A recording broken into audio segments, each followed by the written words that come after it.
Anche le Clarisse di Levi sono disponibili all'accoglienza dei migranti. La loro adesione era già arrivata in occasione del censimento delle strutture religiose della diocesi, pronte ad aderire al progetto di ospitalità. Un segno concreto che arriva dal monastero di Levi, che, come altre sorelle Clarisse carmelitane sparse in tutta Italia, hanno sottoscritto la lettera inviata ai presidenti della Repubblica e del Consiglio.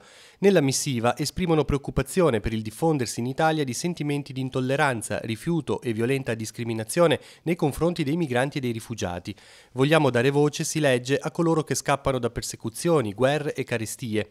Tramite Conte Mattarella chiedono che le istituzioni governative si facciano garanti della loro dignità, contribuiscano a percorsi di integrazione e li tutelino dall'insorgere del razzismo e da una mentalità che li considera soltanto un ostacolo al benessere nazionale. Sono 62 i monasteri che hanno firmato il documento.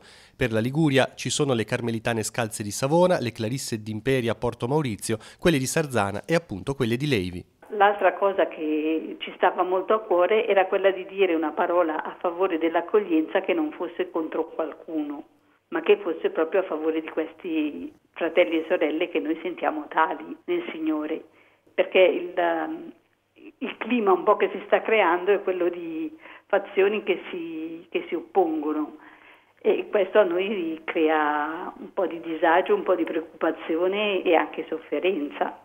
Molti monasteri italiani, si legge ancora nella lettera aperta, si stanno interrogando su come contribuire concretamente all'accoglienza. Alcuni già stanno offrendo spazi e aiuti. Se per le Clarisse di Levi non è ancora andato in porto il progetto rifugiati, ma l'accoglienza avviene già in varie forme, come per donne in difficoltà o persone che necessitano di una sosta spirituale, non è detto che prima o poi non possa concretizzarsi. Noi abbiamo messo a disposizione una delle due foresterie e normalmente cerchiamo di averla pronta in qualunque momento.